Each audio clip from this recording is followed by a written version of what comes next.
ভালো করে শুনুন, যারা আমাদের দুশ্মন তাদের একটা কেন্দ্রীয় সংগঠন আছে, এত বড় রিসার্চ সংগঠন পৃথিবীতে কোনো জাতির নেই।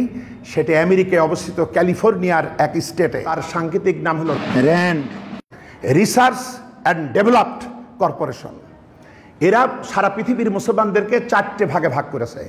এখন আমাদের মাথায় যাদের ঘিলু আছে, এই 4টে ভাগ নিয়ে গবেষণা করা দরকার, সতর্ক হওয়া দরকার এবং পরবর্তী কর্মসূচি সিদ্ধান্ত নেওয়া দরকার। সেই 4টি ভাগ বলি, এই ভাগটা মাথায় রাখেন। প্রথম ভাগ হলো ফান্ডামেন্টালিস্ট মুসলিম, যারা মৌলবাদ, যারা ইসলামের মৌলিক বিষয়গুলো আঁকড়ে ধরে এবং এর ভিত্তিতে তারা শুধু বক্তব্য দেয় না, জীবনটাও সাজায়, রাষ্ট্রটা সাজায়, তার নৈতিকতা সাজায়, সে ইসলাম অনুযায়ী জীবনযাপন করে। এদেরকে মৌলবাদ বলে গাল দেয়, এটাকে বলে ফান্ডামেন্টালিস্ট।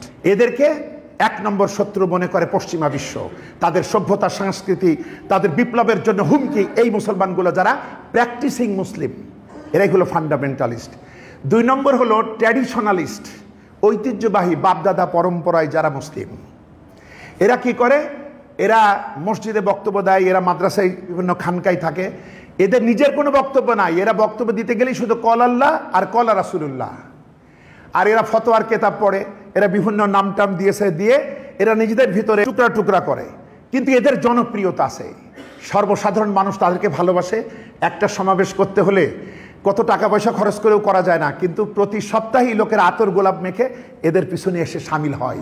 এরা সবচেয়ে জনপ্রিয় ব্যক্তি মুসলমানদের মধ্যে। এরা হলো ঐতিহ্যবাহী মুসলিম। এখন এদের ব্যাপারে তত ভয় নেই, ভয় হলো এরা যেন কোনো ক্রমেই মৌলবাদীদের সাথে এক না হয়, এইটা খেয়াল রাখতে হবে, ভালো করে বুঝেন।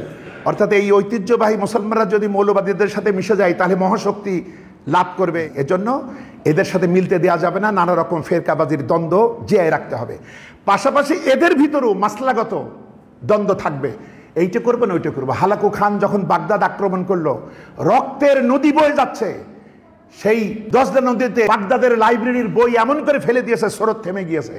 আর তখনও কিছু মুফতি খানকায় বসে বিতর্ক করছে, ডিবেট করছে যে ঈসা আলাইহিস সালাম যে গাধার পিঠে উঠে হজ করতে গেছিল, গাধার পেশাবটা পাক ছিল না না পাক ছিল। এরা আছে ওই চিন্তায়। এরা হলো ট্র্যাডিশনালিস্ট মুসলিম। এরপরে হলো মডার্নিস্ট মুসলিম। এরা সবসময় ইসলামের নতুন নতুন ব্যাখ্যা দিয়ে পাশ্চাত্যের সাথে মিল করার চেষ্টা করে, মানে তেল মারে। এরা কিন্তু কোনোভাবে আমাদের সাথে জুড়ে থাকে, এদেরকে সাহায্য করতে হবে। এদেরকে বেশি লোক চেনে না। এদেরকে পত্রিকার মাধ্যমে, ইলেকট্রনিক মিডিয়া, ইউটিউব, নেট, এর মাধ্যমে এদের কথাগুলি সবার কাছে পৌঁছাতে হবে। এদেরকে টাকা পয়সা দিয়ে টিকায় রাখতে হবে। এরা হলো মডার্নিস্ট মুসলিম। 4 নম্বর মুসলমানদের সর্বশেষ ভাগ হলো এরা হলো সেকুলারিস্ট।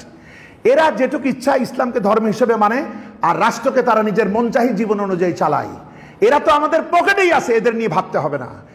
শুধু এদের দুটারা বেঁচে থাকুক, আর ওই দুটোর ভিতরে গন্ডগোল বাঁধিয়ে দিয়ে মুসলিম উম্মাকে তটস্থ, সন্ত্রস্ত, টেনশনে রাখতে হবে। এটাই হলো মুসলিম জাতির উপরে বিজয়ের আসল ফর্মুলা। এইটা র্যান্ড থিঙ্ক ট্যাঙ্কাররা তারা আমেরিকাকে দিয়েছে। তো বন্ধুগণ, আমাদের করণীয় কি, আমাদের কর্তব্য কি, আমাদের বুঝতে হবে এটা। তো সুতরাং আমাদের ভ্রাতৃত্ব বাড়াতে হবে, ইসলামী জ্ঞান বাড়াতে হবে, আমাদের ভিতরে ঐক্যবদ্ধতার প্রেরণা জাগরণ করতে হবে, ছোটোখাটো মতপার্থক্য বাদ দিতে হবে, নইলে আমরা তো বাঁচতে পারবো না। বন্ধুগণ, আল্লাহ আমাদেরকে সুমতি দিন, আমাদের প্রতি রহম করুন, আমাদেরকে হেদায়েত দিন। আমরা বলি আমিন। আসসালামু আলাইকুম ওয়া রাহমাতুল্লাহি ওয়া বারাকাতুহু।